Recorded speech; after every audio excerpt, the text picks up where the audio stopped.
I sit alone in my cramped apartment on Mother's Day evening, staring at my phone screen showing the family group chat. My mother Linda's message glows mockingly. Mother's Day dinner for successful kids only. There's no room for losers. The factory uniform hanging on my bedroom door seems to mock me. My siblings' silence cuts deeper than my mother's words. 24 hours ago, I thought I had a loving family. Now I realize I was always the outsider. The disappointment, the one who didn't measure up to their suburban dreams. 3 days before that devastating Mother's Day message, I pulled into the driveway of my childhood home in suburban Denver, Colorado. The white picket fence still gleamed against the manicured lawn, a testament to the middle-class respectability my mother cherished above everything else.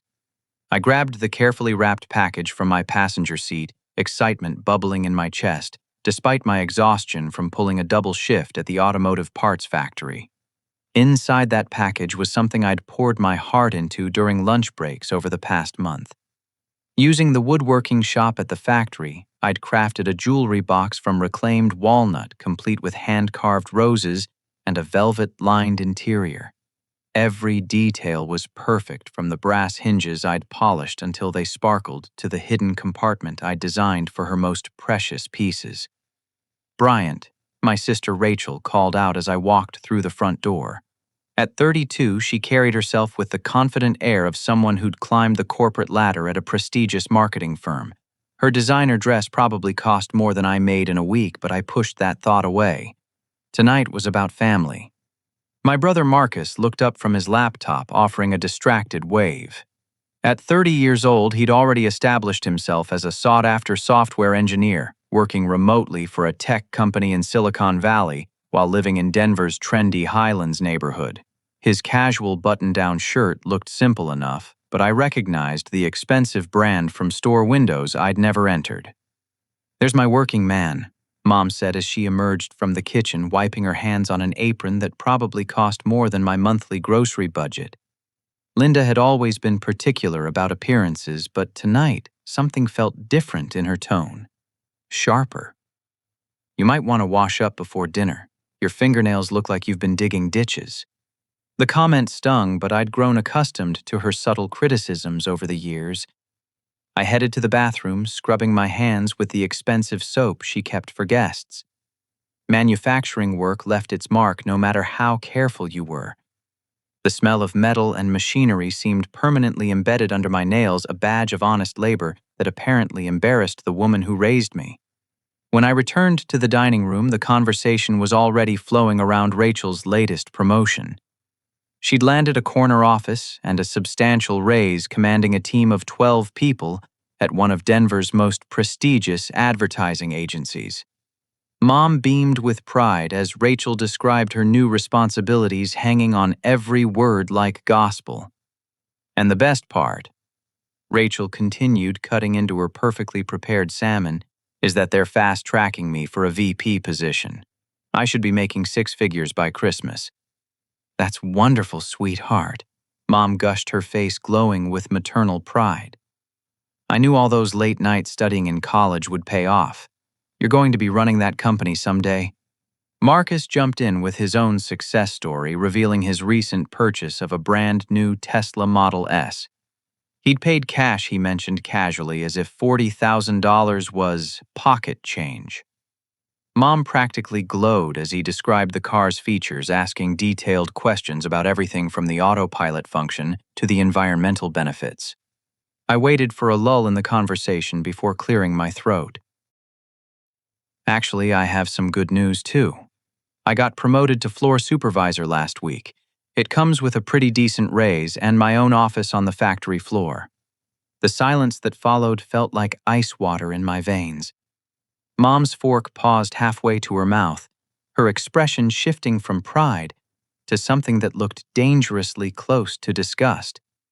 Rachel and Marcus exchanged a glance I pretended not to notice. "A supervisor of what?"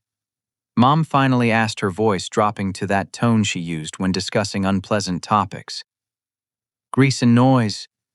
It's a big responsibility, Mom.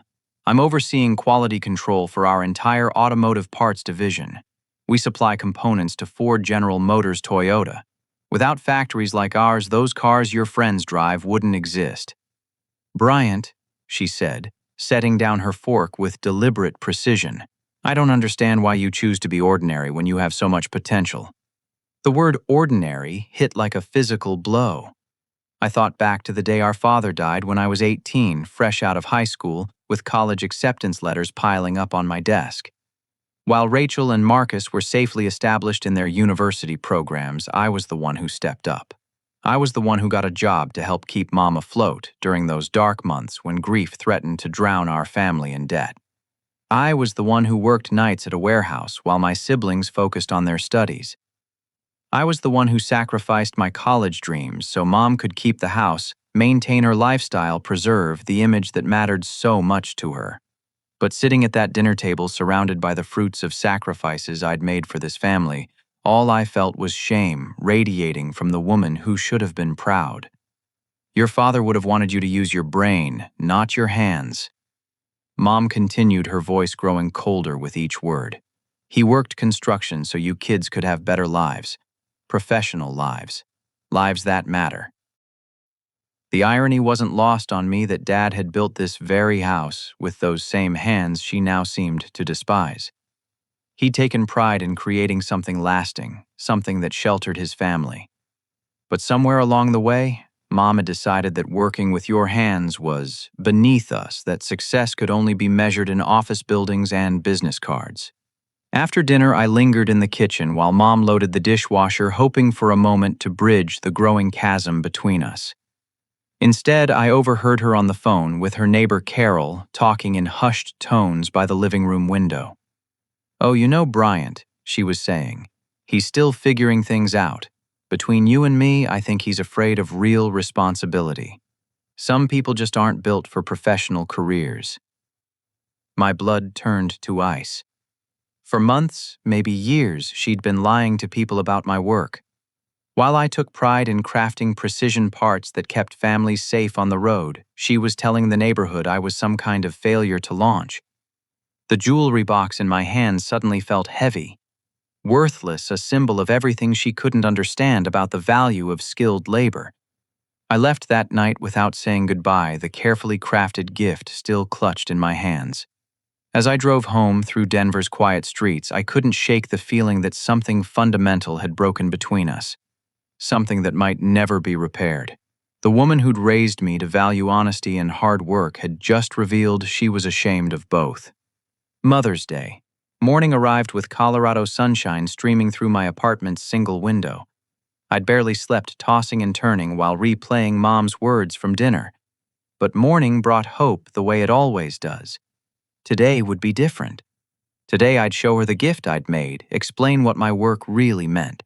Help her understand that success came in many forms. I rolled out of bed and headed straight for the closet where I'd hidden the jewelry box. The walnut gleamed in the morning light, every grain of wood telling its own story of growth and endurance. I'd spent weeks getting the finish perfect, applying coat after coat of hand-rubbed oil until the surface felt like silk. The roses I'd carved into the lid seemed to bloom in 3 dimensions, delicate petals frozen in time through careful craftsmanship. My phone buzzed with notifications from the family group chat, and excitement bubbled in my chest. Finally, coordination for today's celebration. I grabbed a cup of instant coffee and settled onto my threadbare couch, ready to see where we'd be gathering for our traditional Mother's Day brunch. The first message stopped my heart cold. Mother's Day dinner for successful kids only. There's no room for losers. 5:30 at Romano's table for 6. Rachel, bring David and the kids. Marcus, bring Jennifer. Looking forward to celebrating with my accomplished children. My hands trembled as I read the message again, certain I'd misunderstood. But there it was. In black and white, posted by Linda Stevens, the woman who'd given birth to me 28 years ago. The woman who'd kissed my scraped knees and cheered at my high school graduation. The woman who was now publicly declaring that her youngest son wasn't welcome at the table. The silence in the group chat felt deafening. No objections from Rachel, no defense from Marcus, just empty space where family solidarity should have been. I stared at my phone for 20 minutes, waiting for someone to speak up to tell Mom she'd gone too far. When no messages appeared, the reality hit me like a freight train. They'd known this was coming. My finger hovered over the call button next to Rachel's name. She'd always been the mediator, the one who smoothed over family conflicts with diplomatic solutions.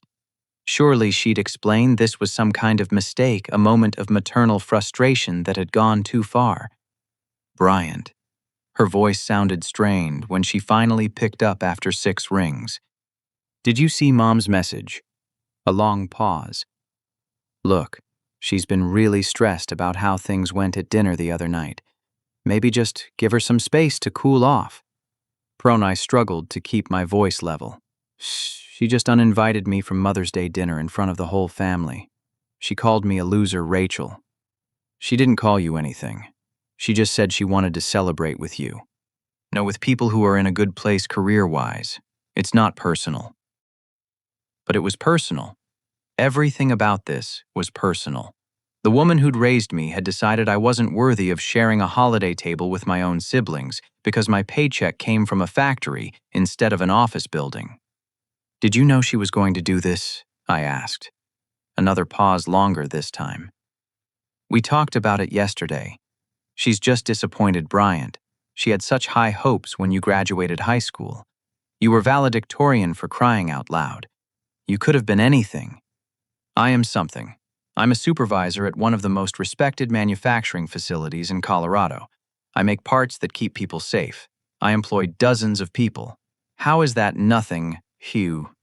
Nobody said it was nothing. It's just not what Mom envisioned for your life. After hanging up with Rachel, I called Marcus. His response was even worse, a text message that arrived 30 minutes later. Maybe just lay low for a while, bro. You know how Mom gets when she's upset. Lay low. As if I'd committed some crime by choosing honest work over a college degree I couldn't afford. As if the sacrifices I'd made to keep this family afloat after Dad's death were now embarrassments to be hidden away. I grabbed the jewelry box and my car keys, fury and heartbreak warring in my chest. Maybe seeing the gift would change everything. Maybe once Mom understood the skill and care I'd put into creating something beautiful with my own hands, she'd remember that work had value beyond the size of a paycheck. The drive to her house passed in a blur of suburban streets and manicured lawns. I parked across the street, the jewelry box clutched against my chest like armor against the coming battle. Through the large front windows, I could see the family gathered around the dining room table.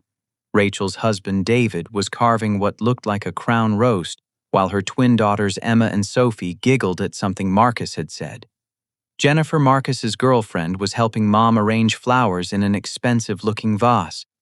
It was Norman Rockwell, perfect, a scene of American family bliss that had no place for someone like me.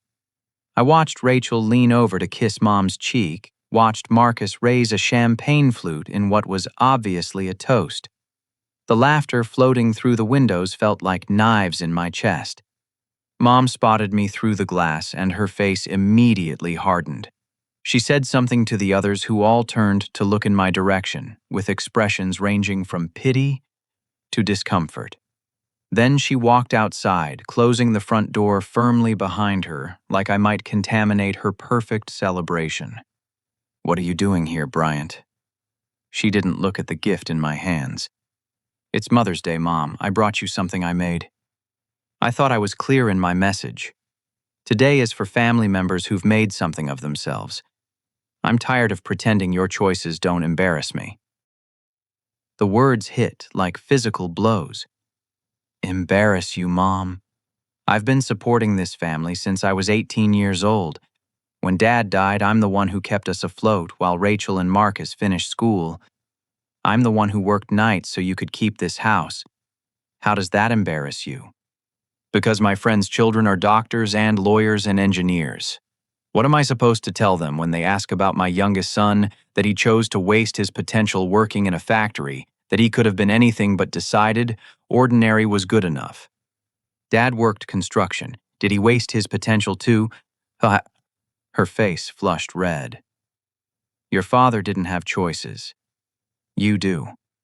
You had perfect grades, scholarship opportunities, a bright future ahead of you.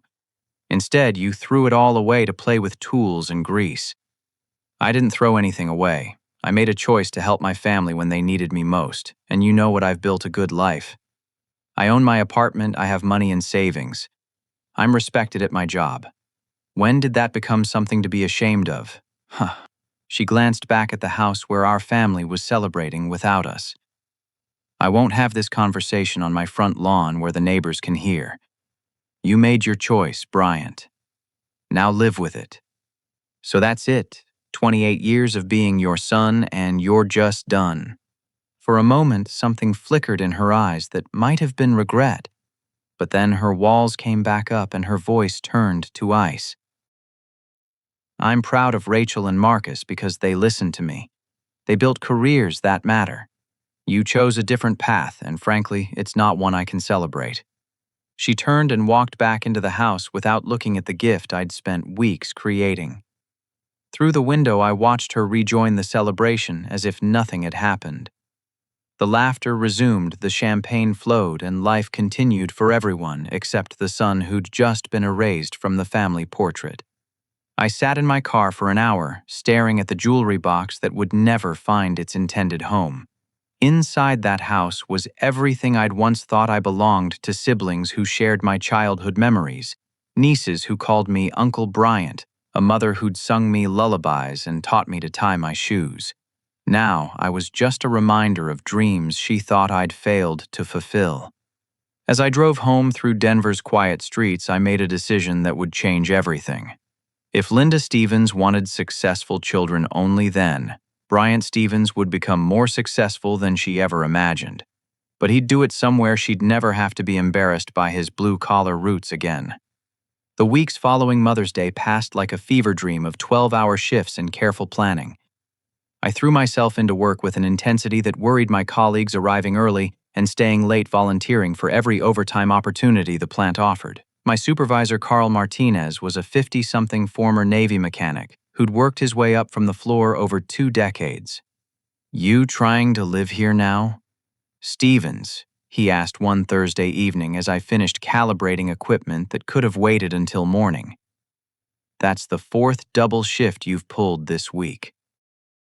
"Just want to make sure everything runs smooth for the weekend crew," I replied, not looking up from the precision gauge in my hands. Carl wasn't buying it. He'd been watching people long enough to recognize the signs of someone running from something. "You know, I've seen a lot of good workers burn themselves out trying to prove something to somebody who ain't paying attention. Don't be one of them." But burning out wasn't my concern. Every extra hour meant another $20 in my escape fund, another step toward a future where my work would speak for itself. I'd opened a new savings account at a different bank, one my family couldn't accidentally discover if they ever bothered to check on me. Every paycheck went straight to that account except for the bare minimum I needed to survive. My diet became a monotonous rotation of ramen noodles, peanut butter sandwiches, and whatever discounted produce I could find at the grocery store. My apartment, already sparse, became practically monastic as I sold everything that wasn't absolutely essential. The television went first, then the decent furniture, then the guitar I'd bought myself for Christmas 2 years earlier. During lunch breaks, while other workers played cards or caught up on sports scores, I researched manufacturing opportunities across the country. North Carolina kept appearing in my searches, home to a thriving precision manufacturing industry that supplied everything from medical devices to aerospace components. The cost of living was lower. The opportunities seemed endless, and most importantly, it was far enough from Denver that I could build a new life without ghosts lurking around every corner. My co-worker Danny Flores noticed my increasing isolation before anyone else. He was a welder in his early 30s, married to his high school sweetheart with 3 kids who adored their father. Danny had the kind of family I'd thought I had before everything fell apart. "You eat lunch alone every day now," he observed one afternoon, settling beside me on the loading dock where I'd been studying community college catalogs. "My wife's making extra food tonight if you want to come by. Kids have been asking about Uncle Bryant." The nickname caught me off guard. Danny's children had adopted me as an honorary family member after I'd helped him rebuild his truck's engine the previous winter. To them, I was simply Uncle Bryant who knew how to fix things and always brought candy when I visited. No college degree required. Thanks, but I'm pretty beat. I lied, not ready to explain why their innocent affection felt like salt in fresh wounds. Come on, man. Rosa makes killer enchiladas and the kids want to show you their science fair projects. Little Maria built a volcano that actually works. I almost said yes. The thought of sitting around a table where my presence was wanted, where my work was respected, where children looked up to me instead of through me, was almost irresistible. But accepting Danny's invitation would make leaving harder, and I'd already made my decision. That evening, I took my first concrete step toward escape. I enrolled in night classes at the community college, specifically targeting industrial engineering courses that would transfer to a 4-year program. The registration process felt like placing a bet on a future I couldn't quite envision yet, but the coursework would give me credentials to match my experience. My first class was Introduction to Manufacturing Systems, taught by Professor Elena Rodriguez, a former Boeing engineer who'd retired to education after 30 years in aerospace. She had silver hair, sharp eyes, and absolutely no tolerance for students who weren't serious about their education. Manufacturing is the backbone of American prosperity, she said during our first session, addressing a classroom of 25 working adults who'd given up their Thursday evenings to improve themselves. Every product you touch, every vehicle you drive, every building you work in exists because someone understood how to transform raw materials into something useful. This is not a lesser career path. This is the foundation of civilization. Her words hit me like revelation. For the first time since Mother's Day, I felt proud, instead of defensive about my chosen field. Around me sat welders, machinists, quality control technicians, and assembly line supervisors, all seeking to expand their knowledge and advance their careers. These weren't failures or losers. These were skilled professionals taking control of their destinies. The coursework challenged me in ways I hadn't experienced since high school. Calculus, statistics, materials, science, operations, research, all applied directly to the manufacturing processes I worked with daily. My hands-on experience gave me advantages over younger students, while their theoretical knowledge pushed me to understand the science behind techniques I'd learned through practice. 3 weeks into the semester, my phone rang during a rare evening at home. Rachel's name appeared on the screen, the first contact from my family since Mother's Day. I let it go to voicemail, then listened to her message with a mixture of hope and dread. "Hey Bryant, it's me. We haven't heard from you in a while and I'm getting worried. Mom's been asking about you, wondering if you're okay. Maybe we could grab lunch this weekend and talk. I miss you." The message felt like a lifeline and a trap simultaneously. Part of me wanted desperately to call back to pretend Mother's Day had never happened, to slip back into the comfortable role of family disappointment. But I'd spent too many nights lying awake, analyzing every word Mom had said, every moment of silence from my siblings every year, of subtle suggestions that my life wasn't good enough. Instead of calling back, I walked to my laptop and began researching specific companies in North Carolina. Precision Medical Components in Charlotte caught my attention immediately. They manufactured surgical instruments and diagnostic equipment requiring the kind of attention to detail and quality standards I'd mastered at the automotive plant. Their website showed a modern facility, diverse workforce, and commitment to employee development that made my current job look limited by comparison. More importantly, they were actively hiring supervisors with automotive manufacturing experience. The job description could have been written specifically for my background, requiring exactly the skills I'd developed over the past decade. The salary range was impressive, but what really caught my attention was their tuition reimbursement program for employees pursuing engineering degrees. I spent the next 2 hours crafting a cover letter that highlighted every achievement, every innovation, every process improvement I'd contributed to my current employer. For the first time in months, I wrote about my work with genuine pride, describing the pride of crafting precision parts that kept families safe on American highways. When I finally clicked send on that application, it felt like crossing a bridge I could never uncross. Somewhere in Charlotte, a hiring manager would read about my experience and judge me solely on my qualifications, not on my mother's expectations or my siblings' opinions about appropriate career paths. 2 days later, Danny cornered me during our lunch break with news that would change everything. "Heard something interesting from my buddy who works in HR," he said, settling beside me with his usual homemade sandwich. "Apparently, some corporate headhunter has been calling around asking questions about your work history and achievements. You looking for a new job, hermano?" My heart skipped. "What kind of questions?" "Specific stuff. Quality of your work leadership skills, how you handle pressure situations. Sounds like someone's doing serious due diligence." That afternoon, I found myself called into Carl's office for what he described as a routine check-in. His desk was cluttered with production reports, safety certifications, and a coffee mug that declared him world's okayest supervisor. But his expression was more serious than our usual casual interactions. "Got an interesting phone call today." He began leaning back in his chair. "Some company in North Carolina asking about one of my best supervisors. You want to tell me what that's about?" There was no point in lying. Carl had been straight with me since my first day on the job, and he deserved the same honesty in return. "I applied for a position down there. Precision manufacturing medical devices. Because of what happened with your family." I'd never told Carl about Mother's Day directly, but news travels fast in a manufacturing plant where people work closely together for years. Someone had noticed my mood changes. My increased hours, my withdrawal from the casual friendships that made long shifts bearable.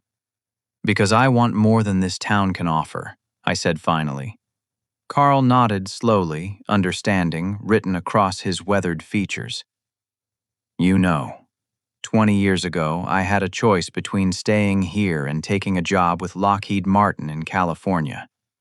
Better money, bigger opportunities, chance to work on projects that mattered to national defense. What made you stay?"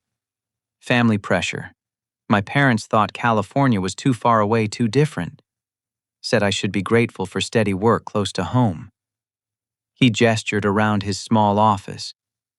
"Sometimes I wonder what my life would have looked like if I'd been brave enough to take that leap." 3 days later, my phone rang with a North Carolina area code. Precision Medical Components wanted to schedule a phone interview, followed by a potential site visit if things went well. As I scheduled the call for the following Tuesday, I realized I was about to discover whether my mother's definition of success was the only one that mattered. 6 months later, I stepped off a plane at Charlotte Douglas International Airport with everything I owned packed into 2 large suitcases and a carry-on bag. The morning air carried a humidity I wasn't used to after growing up in Colorado's dry climate, but something about the atmosphere felt like possibility itself. My savings account held exactly $8,437, the result of months of living like a monk while working double shifts. It wasn't a fortune, but it was enough to cover first month's rent, security deposit, and basic necessities while I established myself in North Carolina. Precision Medical Components had offered me the position after a phone interview that lasted 2 hours and a site visit that convinced me I'd found my professional home. The facility was everything I'd hoped for, clean, modern, and populated by workers who took genuine pride in creating products that saved lives. My new title was Production Supervisor, overseeing a team that manufactured surgical instruments for hospitals across the southeastern United States. My first apartment was a modest 1-bedroom in a complex that catered to young professionals and relocating workers. The rent was half what I'd been paying in Denver, leaving me with actual disposable income for the first time in years. More importantly, nobody in Charlotte knew I was supposed to be ashamed of working with my hands. The transition to medical device manufacturing challenged me in ways automotive work never had. Where car parts could tolerate tiny imperfections, surgical instruments required absolute precision. A defective wrench might cause inconvenience, but a flawed scalpel could cost someone their life. The responsibility was enormous and energizing. My supervisor, Janet Walsh, was a former nurse who'd transitioned to manufacturing after 15 years in operating rooms. She understood the human cost of imperfect equipment in ways that elevated everyone's commitment to excellence. Every piece that leaves this facility could be the tool that saves someone's father, mother, child, she told me during my first week. We don't just make products here. We make miracles possible. Her perspective transformed how I viewed my work. Instead of meeting quotas and managing schedules, I was contributing to a process that extended human life and reduced suffering. When I went home each evening, I carried the satisfaction of knowing my efforts mattered in the most fundamental way possible. 3 weeks into my new job, I met Sarah Chen during a quality control meeting. She was a junior engineer recently graduated from North Carolina State with a degree in industrial engineering assigned to analyze our production processes for potential improvements. Where my knowledge came from hands-on experience, hers came from rigorous academic study, creating a collaboration that benefited both of us. You're implementing lean manufacturing principles without realizing it, she observed after watching me reorganize a workstation to reduce unnecessary motion. Have you studied Toyota production system methodology? Never heard of it, but if it works like what you just described, then yes. She lent me books on industrial engineering theory while I showed her practical applications that weren't covered in textbooks. Our professional relationship evolved into friendship, then something deeper as we discovered shared values around craftsmanship, continuous improvement, and finding meaning in work that mattered. My night school credits transferred seamlessly to the University of North Carolina at Charlotte, where I enrolled in their part-time bachelor's program in industrial management. The combination of full-time work and evening classes was exhausting, but every assignment felt relevant to my daily responsibilities. Theories I studied on Tuesday nights became solutions I implemented on Wednesday mornings. Professor Michael Thompson, who taught my operations management course, had spent a decade in pharmaceutical manufacturing before entering academia. He recognized the value of practical experience in ways that energized my academic efforts. "Bryant, your background gives you insights these traditional students won't develop for years," he said after I submitted a process analysis that identified 3 significant efficiency improvements for my employer. "You should consider presenting this at the Regional Industrial Engineering Conference next spring." The suggestion seemed impossible at first. Who was I to present research to professional engineers when I'd learned everything on factory floors? But Sarah encouraged me to submit the abstract, helping me translate my observations into academic language that conference organizers would understand. Meanwhile, my work at Precision Medical Components was generating recognition I'd never experienced before. My suggestions for reducing material waste saved the company over $50,000 in the first quarter alone. A reorganization of our quality control procedures eliminated bottlenecks that had plagued production for years. Most importantly, my team's error rate dropped to virtually zero, while productivity increased by 12%. "I've never seen improvements like these so quickly after a supervision change," Janet told me during my 6-month performance review. "Corporate is asking questions about what we're doing differently down here." "Just applying common-sense manufacturing principles," I replied, though privately I was thrilled by the recognition. "Well, your common sense is worth its weight in gold. They're fast-tracking you for senior supervisor, which comes with significant salary increases and broader responsibilities." That evening, I called Sarah with news of my promotion. We'd been dating for 3 months, spending weekends exploring Charlotte's growing food scene and hiking in the nearby Blue Ridge Mountains. Her family had emigrated from Taiwan when she was 5, and they'd built a successful small business through hard work and determination. Unlike my Denver relatives, the Chen family measured success by character and happiness rather than job titles. "My parents want to meet you," she said during dinner at a small Vietnamese restaurant downtown. "They're curious about the guy who's got their daughter so excited about manufacturing optimization." Meeting Sarah's parents felt like stepping into the kind of family I'd always hoped to have. Her father, David, had started a precision machining business in his garage after being laid off from a textile plant. Her mother, Linda, managed the business finances while working part-time as a bookkeeper for other small companies. They understood the dignity of skilled labor in ways my own mother never had. "Good manufacturing work is backbone of America," David said during our first dinner together, his English still carrying traces of his Taiwanese origins. People think computer and finance most important, but everything they use come from factories. You make things that help people live better. Very honorable work. His simple statement felt like absolution from years of family shame. Here was a successful businessman, someone who'd built prosperity from nothing, celebrating exactly the career path my mother considered embarrassing. For the first time since leaving Colorado, I felt truly proud of my chosen profession. By my first anniversary in Charlotte, my life had transformed beyond recognition.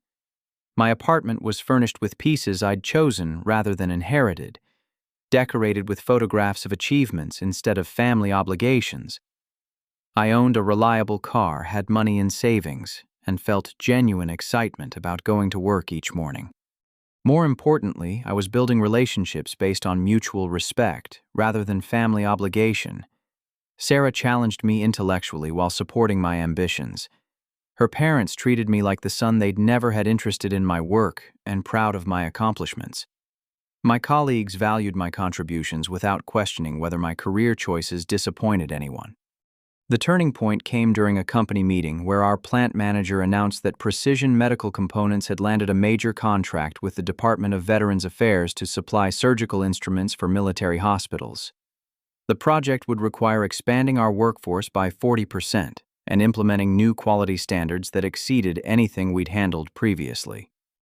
This contract exists because of the reputation we've built for precision and reliability, he announced to the assembled workforce. Specifically, it exists because potential clients know about innovations like Bryant Stevens' quality control improvements and waste reduction protocols. The government is paying premium prices because they trust our processes.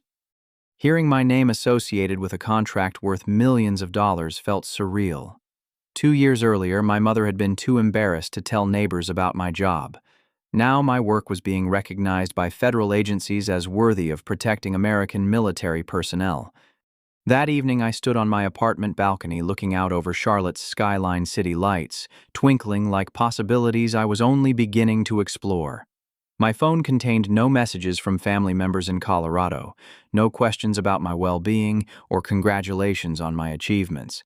But for the first time since leaving Denver, their silence felt like freedom rather than abandonment. I was building something entirely my own, measured by standards I chose rather than expectations I could never meet. And somewhere in the distance, I could almost see the future I was creating, one precise decision at a time. 2 years after leaving Denver, I walked across the stage at UNC Charlotte's graduation ceremony to receive my bachelor's degree in industrial management summa cum laude. The accomplishment felt surreal as I shook hands with the dean, my cap and gown representing not just academic achievement, but complete personal transformation. Sarah cheered from the audience alongside her parents, the Chen family having become my chosen support system, in ways that filled the holes my biological family had left behind. They understood that education could take many forms, and that success measured itself through dedication rather than timeline. The degree opened doors I'd only dreamed about during those lonely months after Mother's Day. Within a week of graduation, Precision Medical Components promoted me to production manager, overseeing 4 separate departments and nearly 40 employees. My salary jumped to $68,000 annually, more than Rachel made in marketing, and significantly above Marcus's starting position in software development. But the money mattered less than the recognition. For the first time in my professional life, I was valued not despite my manufacturing background, but because of it. Corporate executives flew in from the company's headquarters in Massachusetts specifically to learn about process improvements I'd developed. My waste reduction protocols were being implemented at facilities across 3 states. "You've revolutionized how we think about quality control," said Dr. Patricia Williams, the company's chief operating officer, during a facility tour where I presented my latest innovations. "Harvard Business School has been teaching lean manufacturing for decades, but you've shown us practical applications they never covered in their case studies." The recognition led to opportunities I'd never imagined possible. Industry publications began featuring articles about our facility's performance improvements, with my name prominently mentioned as the architect behind our success. Professional organizations invited me to speak at conferences where engineers with decades of experience listened to my insights about practical problem solving. My weekend consulting business, which I'd started almost accidentally by helping a friend's small machine shop improve their efficiency, gradually expanded into something significant. Word spread through Charlotte's manufacturing community about the young manager who could diagnose production problems and design elegant solutions. By the end of my second year in North Carolina, I was earning an additional $15,000 annually from consulting work. The house I purchased in Charlotte's Dilworth neighborhood represented everything I'd never thought possible on a factory worker's salary. 3 bedrooms, 2 bathrooms, a 2-car garage, and a workshop where I could pursue woodworking projects that had evolved from hobby into artistry. The mortgage payment was less than my Denver apartment rent, leaving me with disposable income I'd never experienced before. Sarah and I had been living together for 6 months when I finally worked up the courage to propose. The ring was a custom design I'd created myself, incorporating elements that reflected both her engineering precision and my appreciation for craftsmanship. When I proposed in the same park where we'd had our first official date, her tears of joy felt like validation that love could be built on mutual respect and shared dreams. I can't wait to build a life with someone who understands that success comes in many forms, she whispered as she admired the ring I'd spent weeks perfecting. Her parents' reaction to our engagement filled another emotional void I'd been carrying since leaving Colorado. David Chen immediately began planning how to expand his business to include Sarah and me as partners after our wedding. Linda Chen started discussing grandchildren with the kind of maternal enthusiasm I'd never experienced from my own mother. "You make our daughter happy, and you honor your work," David said during our engagement dinner. "These are the things that matter for good husband and good life." The contrast with my own family's values couldn't have been more stark. While Linda Stevens measured worth through job titles and social status, the Chen family valued character, dedication, and the ability to contribute meaningfully to the world through whatever work brought fulfillment. My consulting business continued growing beyond anything I'd anticipated. A textile manufacturer in South Carolina hired me to redesign their entire production floor after hearing about my work through industry connections. A furniture company in Tennessee flew me in to analyze their quality control procedures. Each project taught me something new while building a reputation that extended far beyond Charlotte's city limits. The breakthrough came when Ford Motor Company's Charlotte facility contacted me about optimizing their assembly line efficiency. As I walked through the plant where vehicles took shape from raw materials, I couldn't help thinking about my mother's dismissive comments about grease and noise. Here was precision engineering on a massive scale, hundreds of skilled workers creating products that employed millions of Americans and enabled the mobility that defined modern life. My recommendation saved Ford over $200,000 in their first quarter of implementation. More importantly, the project connected me with automotive industry executives who understood the value of practical manufacturing expertise.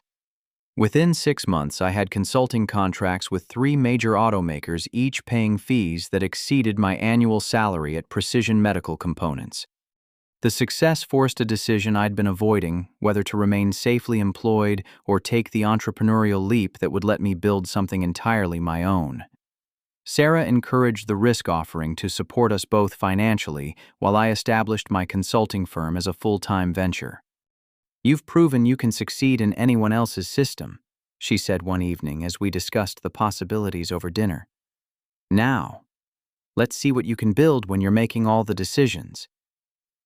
Stevens Manufacturing Solutions officially launched on a crisp October morning with me as the sole employee, Sarah as my business partner, and a client list that included some of the most respected companies in the southeastern United States. Our mission statement was simple: helping American manufacturers achieve excellence through practical innovation and continuous improvement. The first year was exhausting and exhilarating in equal measure. I traveled constantly, spending weeks at facilities across multiple states while diagnosing problems and implementing solutions. Each project reinforced my belief that manufacturing was both art and science, requiring technical knowledge and intuitive understanding that couldn't be taught in textbooks alone. By our second year, Stevens Manufacturing Solutions employed 8 people. 2 junior engineers, 3 experienced technicians, an administrative coordinator, a business development specialist, and Sarah as our chief financial officer. Our office occupied the entire second floor of a renovated warehouse in Charlotte's growing manufacturing district, with conference rooms equipped for video consultations with clients across the country. The financial success exceeded every expectation I'd held during those lonely months after Mother's Day. Our second-year revenue topped $400,000 with profit margins that allowed substantial reinvestment in equipment and staff development. I was earning more than double what Marcus made in software development and triple Rachel's marketing salary, though money had ceased being my primary motivation. What mattered was the respect. When I walked into a manufacturing facility, workers and managers listened to my recommendations because they knew I understood their challenges from personal experience. When I spoke at industry conferences, audiences connected with insights that came from hands-on problem-solving rather than theoretical models. The recognition reached its peak when Manufacturing Today magazine featured Stevens Manufacturing Solutions in their annual Companies to Watch issue. The article included a photograph of me standing in our main conference room surrounded by awards and certifications that represented everything my family had claimed was impossible. Bryant Stevens represents the new generation of manufacturing leadership. The article concluded, combining traditional craftsmanship values with innovative thinking that's reshaping American industry. His success proves that the most valuable education often happens on factory floors rather than in lecture halls. Reading those words felt like vindication for every doubt I'd carried since leaving Denver. I'd built something significant from the foundation my mother had considered embarrassing, proving that success could be measured by impact rather than social approval. But success, I was learning, created its own complications. As Stevens Manufacturing Solutions grew, so did our visibility within the manufacturing community. And in the age of social media and professional networking, visibility meant my achievements were becoming harder for certain people in Colorado to ignore. 3 years after that devastating Mother's Day message, I was reviewing quarterly reports in my Charlotte office when my phone rang with a Colorado number I hadn't seen in years. Marcus's name appeared on the screen, and for a moment I considered letting it go to voicemail like I had with every previous attempt at contact from my family. But something made me answer. Bryant. His voice carried an emotional weight I'd never heard before, shaky and uncertain in ways that immediately put me on alert. Marcus, it's been a while. I found your company online, Stevens Manufacturing Solutions. I saw the articles, the client testimonials, the awards.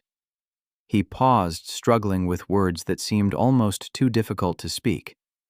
I had no idea how successful you'd become. The admission hung between us like a bridge neither of us knew how to cross.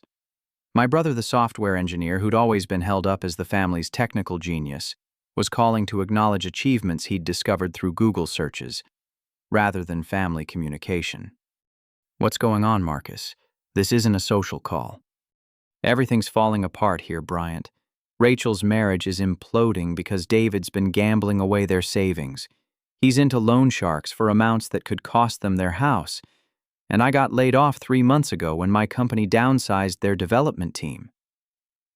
The news should have generated some satisfaction, a sense of cosmic justice for siblings who'd stood silently while our mother excluded me from family celebrations.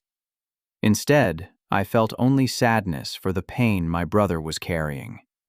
I'm sorry to hear that. Layoffs are brutal, especially in tech when projects get canceled. But that's not the worst part. His voice cracked completely. Mom's sick, Bryant. Really sick. She needs surgery for a heart condition, and insurance is fighting every procedure. The medical bills are already over $30,000, and that's before the operation she needs to survive. My stomach dropped.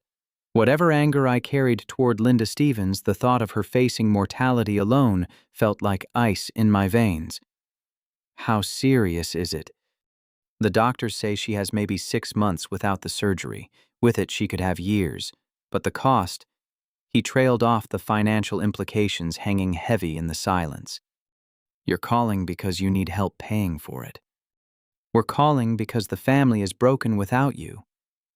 The raw honesty in his voice caught me completely off guard. "Rachel and I have been really talking for the first time since you left. We realized we've been living with this horrible guilt for 3 years, knowing we should have stood up for you but being too scared of Mom's disapproval."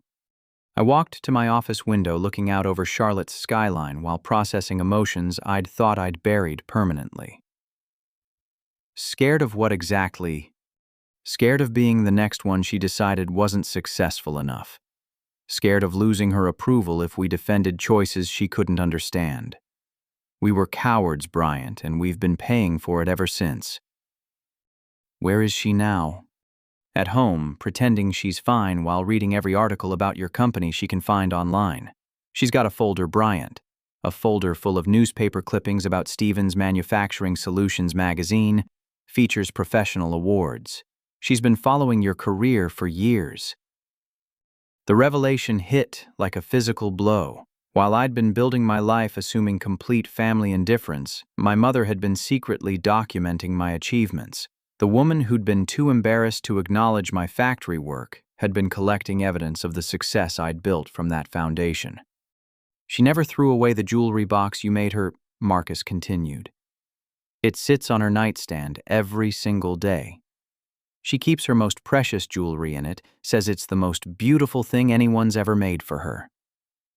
I had to sit down. For 3 years, I'd carried the image of that gift being discarded, another symbol of my mother's rejection of everything I represented. Learning it had become a treasured possession, reframed every assumption I'd made about her feelings. Why didn't she ever reach out? If she's been following my career, she knows how to contact me. Because she's ashamed. Not of you, Bryant, of herself. She knows what she did was unforgivable. She knows she let her own insecurities and social anxieties destroy the relationship with her youngest son. The guilt is eating her alive. And now you need money. Now we need our brother back. The money would help, yes, but what Mom really needs is forgiveness from the son she's been most proud of all along.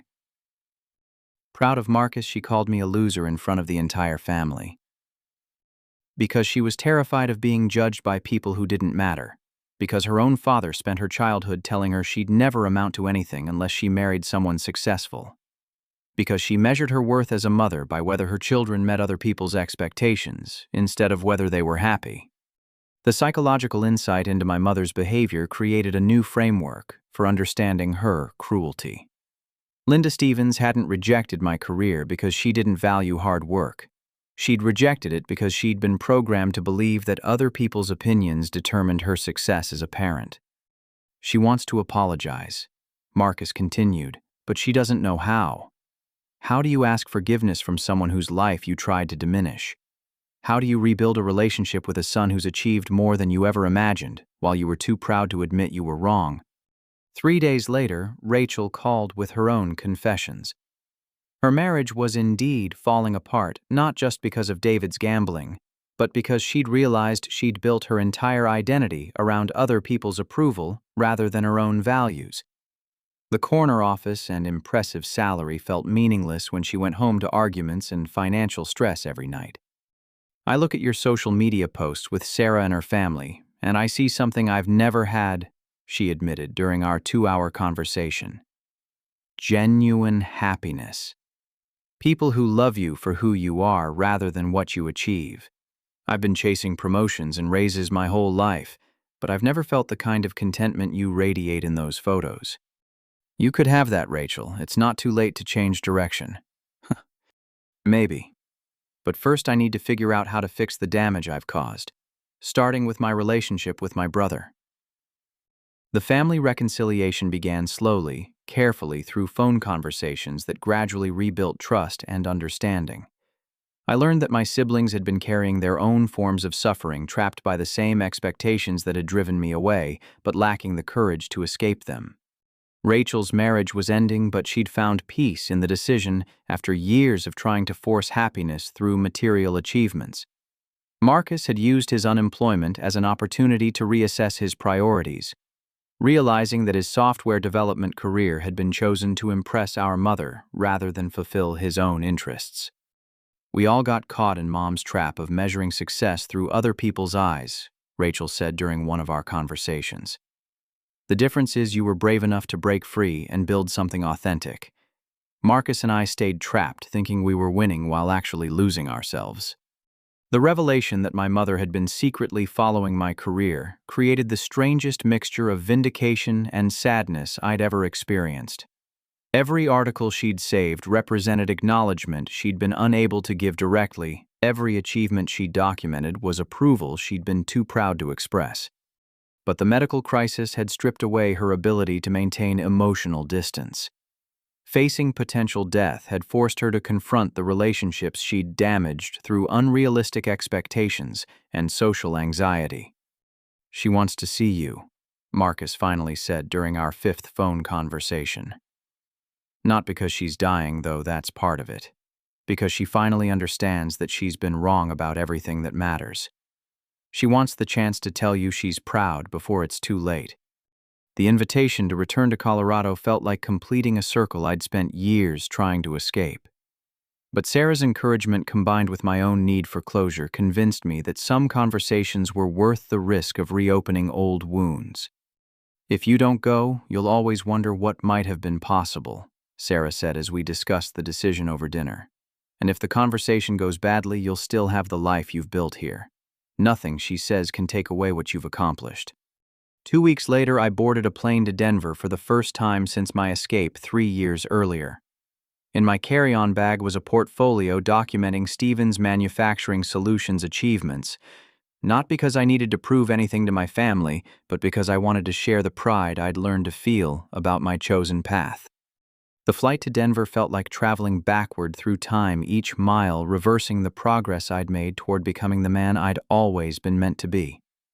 But as the Rocky Mountains came into view through my window, I realized I wasn't the same person who'd fled this city 3 years earlier. I was returning as Bryant Stevens' successful entrepreneur and respected professional, not as the family disappointment who'd been excluded from Mother's Day dinner. My siblings met me at the airport, and the changes in both of them were immediately apparent. Rachel looked older, worn down by the stress of her failing marriage, but there was something lighter in her eyes, as if acknowledging her mistakes had lifted a weight she'd been carrying for years. Marcus had grown a beard and dressed more casually than the corporate image he'd always maintained, suggesting his unemployment had freed him from trying to impress people who didn't really matter. "Thank you for coming," Rachel said as she hugged me, her voice thick with emotion. "I know this can't be easy." "We have a lot to talk about," I replied, surprised by how natural it felt to embrace the siblings who'd once stood silently while I was excluded from family gatherings. The drive to our mother's house passed quietly, each of us lost in thoughts about conversations that needed to happen and relationships that required rebuilding. The neighborhood looked exactly the same, manicured lawns and pristine houses representing the suburban respectability that had meant so much to our mother, that she'd sacrificed her relationship with her youngest son to maintain appearances. Linda Stevens answered the front door herself, and the sight of her stopped me cold. The woman who'd loomed so large in my memory looked smaller, frailer, aged by illness and guilt in ways that made her seem almost delicate. But her eyes, when they met mine, carried the same intelligence and strength I remembered from childhood, along with something new that looked like hope. "Bryant," she whispered my name, carrying the weight of 3 years of regret. "You look wonderful. Successful. Happy." "I am happy, Mom. It took some time, but I found my place." She nodded, tears threatening to spill over as she gestured for me to come inside. The house felt like a museum of my childhood, everything exactly where I remembered it, but now I could see it through different eyes. The expensive furniture and carefully chosen decorations that had once intimidated me now looked like props in a performance that had cost far more than their purchase price. We gathered in the living room where I'd once felt so unwelcome, but this time the dynamic was completely different. Instead of judgment and criticism, the atmosphere carried genuine curiosity about the life I'd built and the achievements I'd earned through my own efforts. "I need to start with an apology." Mom began, her voice steady despite the emotional difficulty of the words she needed to speak. "Not just for Mother's Day, though. that was unforgivable, but for years of making you feel like your choices weren't good enough. For measuring your worth by other people's expectations instead of your own happiness. Mom, you don't have to. Yes, I do. I absolutely have to. She reached for a folder on the coffee table, and I recognized it immediately from Marcus's description. I have something to show you. She opened the folder to reveal dozens of newspaper clippings, magazine articles, and printed web pages, all documenting my professional achievements over the past 3 years. Stevens Manufacturing Solutions featured prominently, along with awards, industry recognition, and client testimonials that painted a picture of remarkable success. I've followed every step of your journey. She continued, her voice growing stronger as she found her rhythm. Every article, every award, every speech you've given at industry conferences. I know about the Ford contract, the medical device innovations, the consulting business that's changing how American manufacturers think about efficiency. Looking through the collection felt surreal. Here was evidence of pride she'd never been able to express, directly acknowledgement she'd given in private, while maintaining public silence about my achievements. Why didn't you ever contact me? You had my information. You knew how to reach me. Because I was ashamed. The words came out in a rush, as if she'd been holding them back for years. Not of you, Bryant, of myself. Of what I'd said, what I'd done, what I'd prioritized over my relationship with my son. How do you call someone and say you were wrong about everything that mattered? Rachel spoke up from her chair across the room. We all made the same mistake, Bryant. We got so caught up in meeting expectations that we forgot to ask whose expectations actually mattered. Your father would be proud of what you've built, Mom continued, her voice breaking slightly. He always said the most important thing was honest work that helped people. You've done that on a scale none of us imagined possible. She reached for something else on the coffee table, and I gasped when I saw what it was. The jewelry box I'd made for Mother's Day 3 years ago sat there, polished and cared for, obviously treasured, despite being rejected on the day I'd offered it. I keep my most precious jewelry in this, she said, running her fingers along the hand-carved roses. It's the most beautiful thing anyone's ever made for me, and every time I open it I remember that I raised a son with the skill and patience to create something so perfect with his own hands. You never even looked at it that day. Because I was blind to everything that mattered. I saw factory work and thought failure instead of seeing craftsmanship and recognizing excellence. I saw calloused hands and thought embarrassment instead of seeing capability and feeling pride. The conversation continued for hours, with each of us sharing perspectives that had been building for 3 years. Rachel talked about her crumbling marriage and her realization that chasing other people's definitions of success had left her feeling empty. Marcus described his relief at being laid off the way unemployment had forced him to examine whether he actually enjoyed software development or had chosen it to meet family expectations. But most importantly, Mom talked about her own childhood and the way her father's constant criticism had programmed her to measure worth through social status rather than personal fulfillment. My father told me I'd never amount to anything unless I married well and raised children who exceeded his achievements, she explained. When your father died and left me responsible for 3 children's futures, I became obsessed with proving that I'd succeeded as a mother by producing successful offspring. But we were successful, Mom. Maybe not in the ways you expected, but we were all building good lives. I know that now.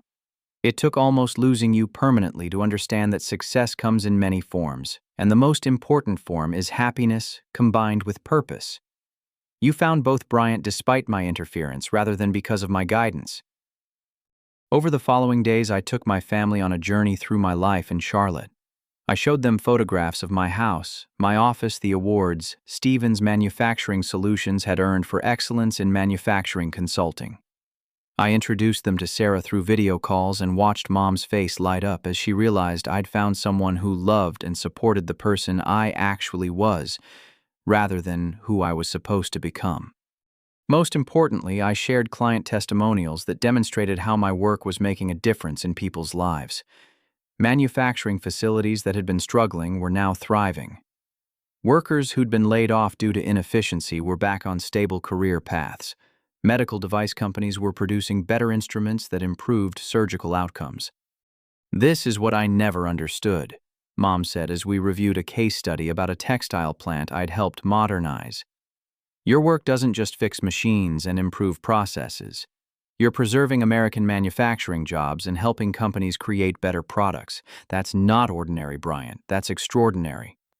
"All work has dignity, Mom. The janitor keeping the hospital clean is as important as the surgeon performing the operation. The factory worker making car parts is as valuable as the engineer designing the vehicle. Success isn't about hierarchy, it's about contribution." By the end of my week in Denver, we'd rebuilt relationships that had been shattered by misunderstanding and pride. Rachel was planning a divorce that would free her to pursue work she actually enjoyed. Marcus was considering a career change that would align with his interests rather than family expectations. And Mom was preparing for surgery with a support system that included the son she'd thought she'd lost forever. "I want to move to Charlotte," she announced on my last evening in town. "Not to interfere with your life or try to reclaim a relationship I damaged, but to be close enough that we can rebuild slowly, carefully, with mutual respect for the boundaries we all need. The assisted living facility near my house has a great reputation," I found myself saying. "If you're serious about relocating, I can help you research options." 6 months later, Linda Stevens moved into Sunset Manor, a beautiful facility 15 minutes from my house in Charlotte. Her transition to North Carolina represented more than geographical relocation. It was acknowledgement that relationships could be rebuilt on foundations of honesty rather than expectation. Sarah and I visited her twice a week, sharing dinners where conversation flowed naturally around topics that mattered to all of us. Mom listened with genuine interest as I described current projects, offering insights that revealed how much she'd learned about manufacturing through her years of secretly following my career. More importantly, she developed her own social circle in Charlotte, making friends who knew her as Linda, the widow who was proud of her son, the successful business owner, rather than as someone who had to apologize for her children's career choices. The heart surgery was successful, giving her years of healthy life ahead, rather than the months she'd faced before treatment. But the real healing had happened in relationships that had been damaged by pride and restored through humility. "You know what I've learned," she said one evening as we sat on her assisted living facility's porch, watching the sunset paint Charlotte's skyline in shades of gold. "Success isn't something you achieve for other people to see. It's something you build for yourself to live." Stevens Manufacturing Solutions continued growing, now employing 22 people and serving clients across 15 states. Sarah and I married in a ceremony that included both the family I'd been born into and the family I'd chosen, creating a celebration that honored love built on mutual respect rather than obligation. But the most meaningful moment came during my wedding reception when Mom stood to offer a toast that captured everything we'd learned about forgiveness and second chances. "To Bryant," she said, raising her champagne glass with hands that no longer trembled from medication, "who taught us that the greatest success is building a life true to your own values rather than someone else's expectations. And to Sarah, who loved him, not despite his choices, but because of them." As I looked around the reception hall filled with colleagues who respected my work, friends who enjoyed my company, and family members who finally understood my worth, I realized that the deepest wounds had become the foundation for the strongest healing. The factory worker my mother had once been ashamed of had become a business owner she bragged about to her new friends. The son she'd excluded from Mother's Day dinner was now the family member she spent every holiday with. The career path she'd called ordinary had proven extraordinary in ways none of us had imagined. Standing there with Sarah's hand in mine and my mother's blessing surrounding us both, I understood that success wasn't about proving anything to anyone. It was about building a life of purpose surrounded by people who loved you for exactly who you chose to become. Have you ever had to choose between meeting family expectations and following your own path? Sometimes the people who love us most struggle to see our worth when it doesn't match their vision of success. But real love eventually learns to celebrate authenticity over achievement. I'd love to hear your thoughts on finding the courage to build the life that's right for you, even when it disappoints the people whose approval you've always sought. Thank you for listening to this story about learning that true success comes from within, not from other people's opinions.